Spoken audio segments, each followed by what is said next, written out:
And what's up, guys? Welcome to Box Football, and we're here with the what we call now the Champions League roundup. If you see at the back, I got the Champions League at the back. We didn't come out. Unfortunately, we missed out last week, but we're now going to be coming regularly a roundup of all the games that were played. And we're going to start off with yesterday's game, and that's Chelsea's game against Atletico Madrid. A shock win for Chelsea. But Jack, tell me what you thought of that game. I think Atletico Madrid kind of did their same old thing. I have a couple friends who are very big Chelsea fans. Previously have gone to a bunch of games. Tried to be season ticket holders. Very difficult to be a season ticket holder at Chelsea. I was speaking to them about it, and Atletico Madrid usually kind of do a Tottenham, right? A Tottenham from the beginning of the year, which was kind of you score early and then you win that game 1-0 or 2-1 or 2-0 or something. There's no crazy kind of blowing teams out. You break on people. Whereas Chelsea were kind of like, okay, we know what you're going to do. That's fine. And they defended well. And they kind of said to them, we're just going to keep the ball. We're not going to take any major risks. And, you're also not going to break us down. We then see a ridiculous individual effort from Olivier Giroud. I mean, incredible. A little lucky.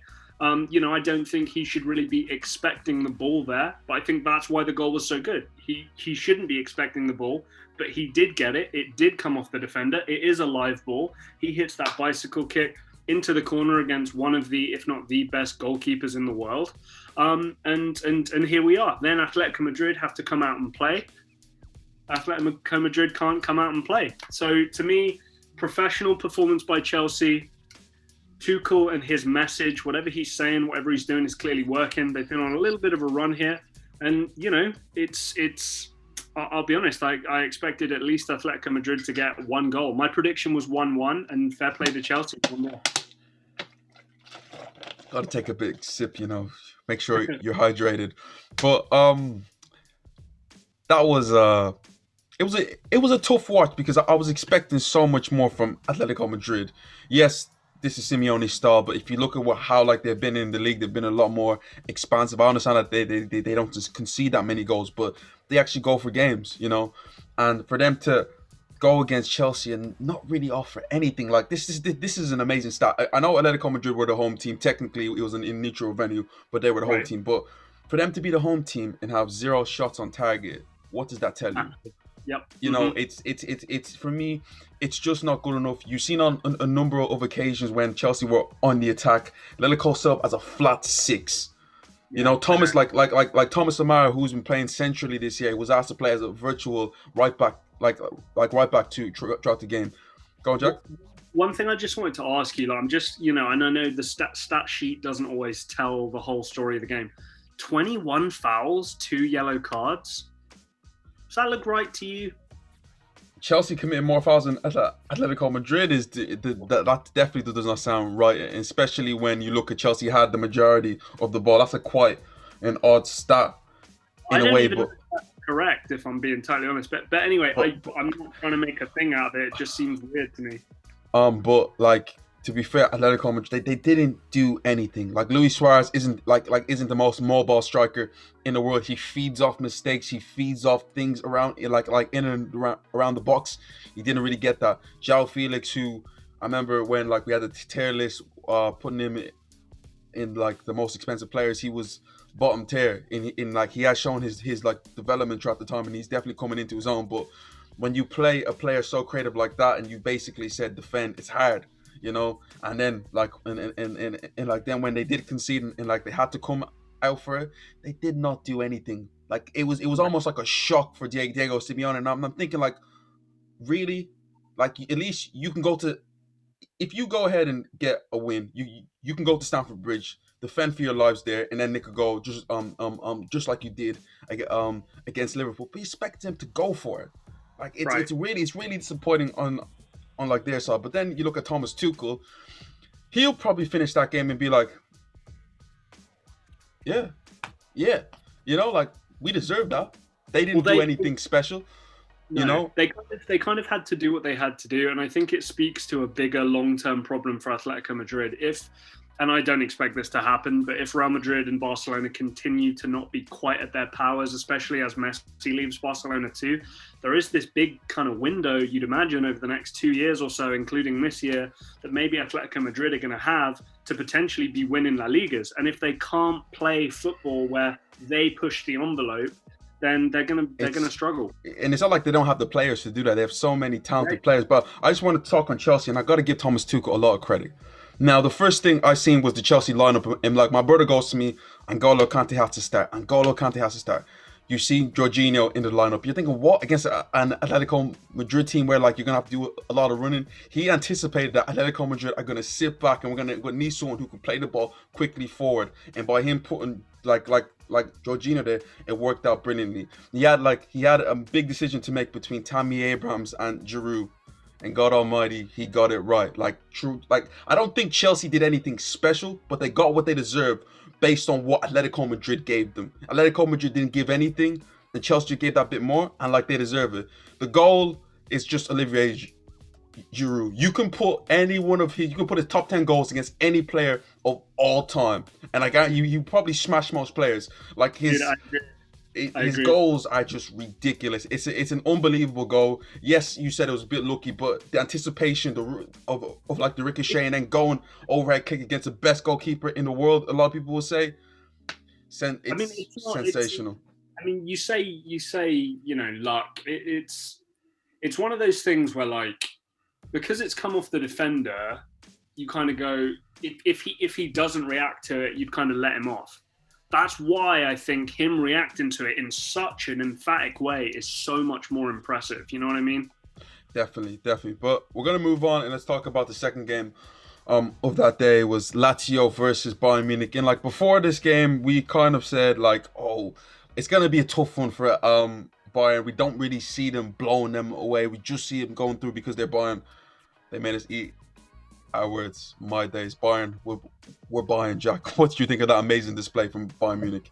Well, when we kind of made the predictions initially, I remember it was just before the Inter game, and they lost to Inter 3-1, which was, I think probably just put them in their place a little bit. They were the most informed team in Serie A, and I'd say that probably humbled them a little bit. Then, 1-0 at home against Sampdoria. Okay, fine, but not shattering any kind of records there. And yeah, they got outclassed by a better team. I don't know what else to say. If you actually look at the game itself, I mean, Bayern had the better set of opportunities, but, Lazio had more shots. Not as many on target, but Lazio had a decent chunk of the ball. They had shots on target. They were able to test Manuel Neuer at certain points.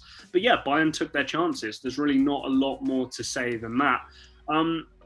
I think this is going to end up being relatively routine for Bayern, especially with such a great victory. And James, I think the key thing that we have to keep in mind here, this wasn't at the Allianz Arena. This was in Rome. Bayern now have 4 away goals. So forget, no, we'll go to Bayern Munich and win 3-0 and we'll go through. Like, no, you have to win 4-0. And then if Bayern score, that scoreline just has to keep going up. I mean, in the absence of Arsenal, Bayern need to find some whipping boys, and it looks like they found them in like Lazio. To be fair, they did give them away the first goal. It was a poor mistake from the defender. Lewandowski pounces, but the rest of it from Bayern, it's absolutely devastating from all their players. The one thing I see from this Bayern team is their ability to go from attack or like defense to attack in a split second. You've seen it from the corner, Jack. Lazio corner, ball breaks in out of nowhere. You're seeing Coleman, you're seeing Alphonso Davies, you're seeing Sane fly forward. When they are on it, it's devastating to watch. And to be fair, like I was thinking, I was walking home and I was thinking like, oh, this is gonna be a tough game for Bayern today. I can actually see them losing because they dropped points against Almar 3-3 where they came back from 3-1 down, losing to Frankfurt. Defensively, they look shot. But them to come out with a performance like this, like they really want to defend their title, and it will be hard to bet against them when they're like this. And also, bear in mind, Jack, they were missing a lot of their players. This wasn't a fully strength Bayern team. What do you make of Jamal Musiala and his goal? 17 years old, Bayern Munich, Champions League knockout. Is he British? So I think he was. I can check, but I think he was born in Germany, but then moved to the UK. But I think he actually pledged for Germany's Yes. national today. Yeah, unfortunate for England that they're gonna have to miss out on one. But again, Bayern just bringing out another one of them. Like he came out of nowhere. It's a fantastic goal. I didn't really see a lot of his performance because I was more looking at the Chelsea game. But I'd again, never heard of him. I've never, like, honestly, when there's all this stuff about this kid who scored for Bayern Munich, I was like, what the hell? I've literally never heard of him in my life. I mean, he looks like he has a bright future. And Bayern just keep on churning out these players every single time. Kimmich, Alfonso Davis. Now, it's like it's ridiculous. But let's move on and let's talk about today's game and let's talk about Atlanta versus Real Madrid and a bit of a disappointing one with the red card. But Jack, tell me what you think about the game. Yeah, man, I'm borderline angry. Borderline angry. Atalanta should have probably won this game if the ref doesn't kind of totally screw them here. You may disagree. Anybody who follows me on Twitter will know kind of how frustrated I was about this. It's not a red card for me. I think there's a lot of problems in football. Letter of the law, spirit of the law, and 9 times out of 10, I feel like spirit of the law is always the best way to go. James, the example that I will often reference is Arsenal playing Bayern, and you've got Joshua Kimmich on the halfway line, and then you've got 4 Arsenal attackers against Joshua Kimmich. But then Joshua Kimmich holds back like one of the players, maybe with another defender covering. You don't think there's more of a chance to score there than there was for Mendy to score on a 4-on-2? I'm just saying, angle was closing down. To me, it's not a red card. Also, if there's a foul in the box, it's a yellow card and a penalty. I think if you ask Atalanta, what would you rather have, 11 men and a penalty or a man sent off in the 20-something minute, that's probably going to be a tough decision for them to take. So I hated the red card. I think the kick in the teeth was Ferland Mendy's then scoring. That was killer. And Casemiro, a clear dive in the box, trying to con the referee into a penalty on a yellow card. And the ref kind of looks at him and goes, you're this close to being sent off. Bro, if he tries to get you to give him a penalty, then book him, send him off. It's a horribly frustrating game. Real Madrid lucky to have the 1-0 victory, and Atalanta, for me, if the ref called a fair game, would have won that game maybe 1-0. To be fair, before the red card happened, Atlanta looked very, very threatening going forward. But when it happened, my first thought was no red card. Then looking at the letter of the law and technically on last man back, and also you looking at the player, it's Ferland Mendy. It's not like it's a slow player. He's a player that if he goes through on goal, I'm not saying he's going to score, but you're still stopping him from scoring. That wide too on his left foot. I don't know, man. It's again, it's a 50-50 one. If it wasn't given, I would have been surprised, but I can understand why it was given. It really killed the game. Another turning point in the game for me was Zapata going off. Because I felt like he was their most threatening player. He was running in behind. He was really stretching this Real Madrid team. It's like his strength was a problem. Him going off was a big miss for them. But the rest of the game was just like boring. I remember just switching to the Man City game because I was fed up with watching it.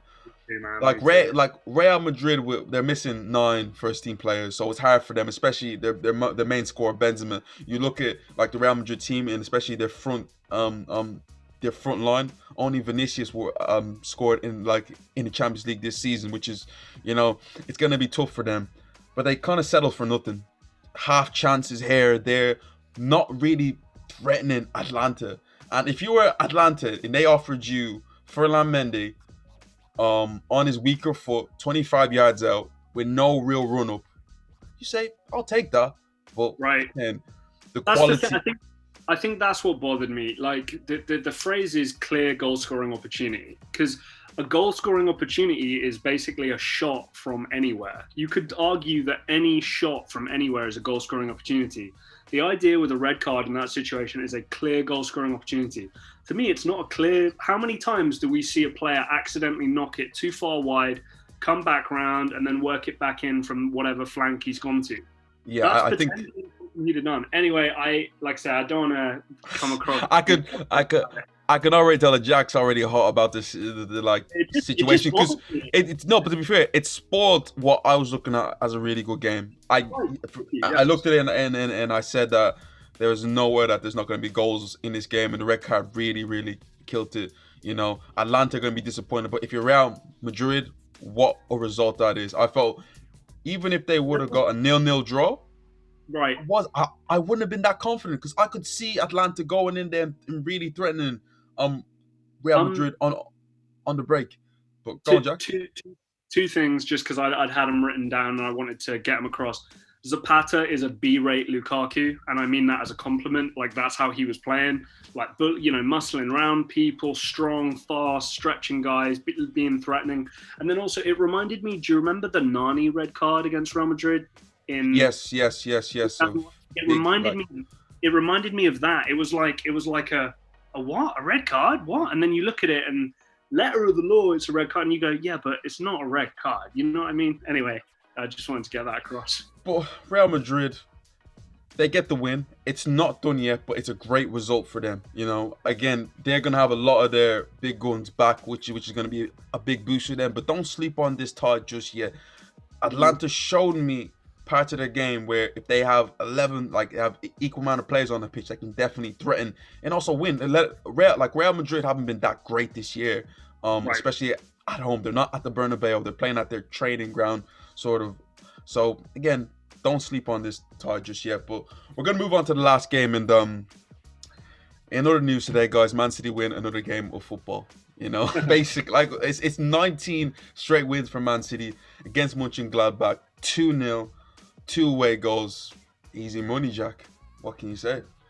Professional. That's all I'd say.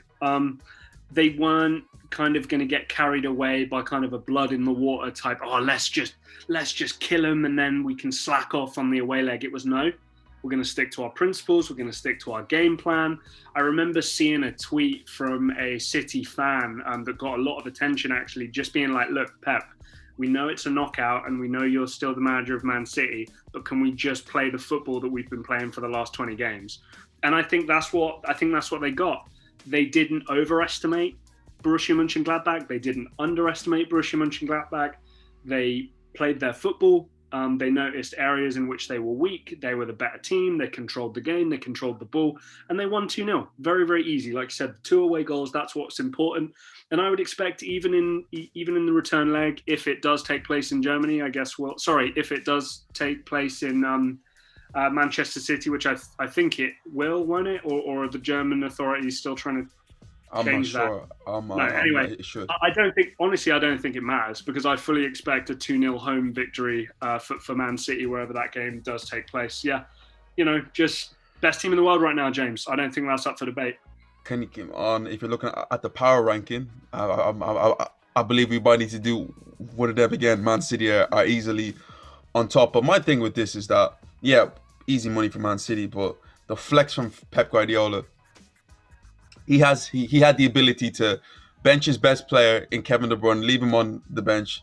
His best defender this season, John Stones, leave him on the bench and still have the ability to just utterly dominate this team. You know, like what type of team have the luxury to leave some of their most formed players out and just say, okay, you guys step aside. These guys got it today and make it look quite easy. It's incredible, and I'm going to give Jack a little bit of credit. Jack made Oh, a Jack made a interesting take last year and said that a certain fullback, João Cancelo, will be the reason why Man City win the league. Unfortunately, Man City didn't win the league, and João Cancelo didn't feature. no, he No was fee. back. He barely featured. I can't even say he was bad because he barely featured. Right. This season, you've seen the quality of this man. I've watched Man City on a number of occasions, and every time I watch Man City, he's one of the standouts. He blows me away.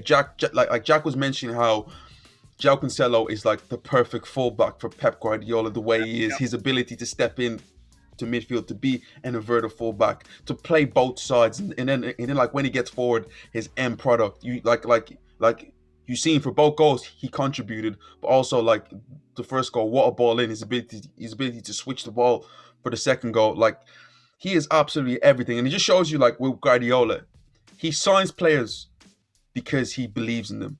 It might not Right. happen this. It might not happen the season that like they first come, but but as time go on, they will they will feature. We seen that with Riyad Mahrez the first season. He wasn't great, but but like he contributed. Bernardo Silva, his first season, I was so excited for him. Didn't have the greatest first season. Second season, he was Man City's player of the season. You've seen that with Right. Jesus. So many, like even Gundogan. His first season, a lot of people don't really remember, but you look at what he's doing for this Manchester City team, and João Cancelo is just like a prime, just a prime Dude, example of that. Jack, I'm gonna give you so much credit for that. You like I appreciate it. I was a hold it. season early. Honestly though, when it did happen, I did have the feelings which you're talking about.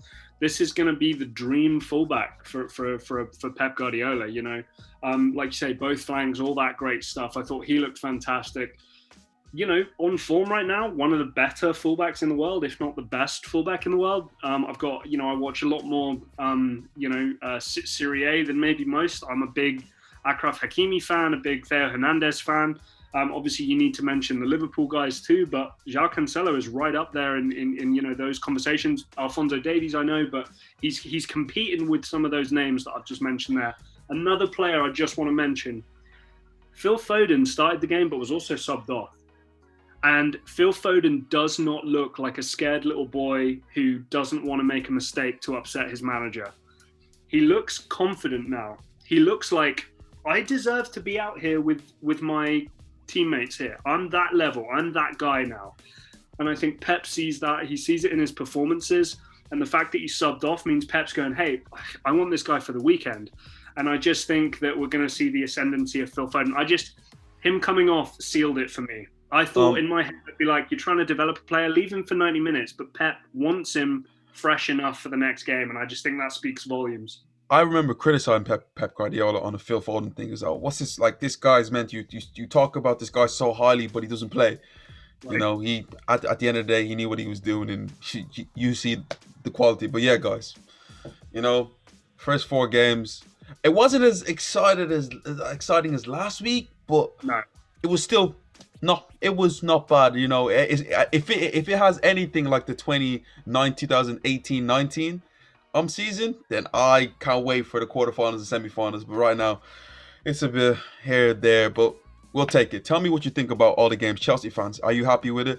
Madrid fans, is it easy money for you guys? Man City, are you gonna win and win and win and win and win till you guys can't stop winning? Can you win the Champions League? Let us know, guys. Thanks for watching. This is Box to Box Football, and we will catch you next time.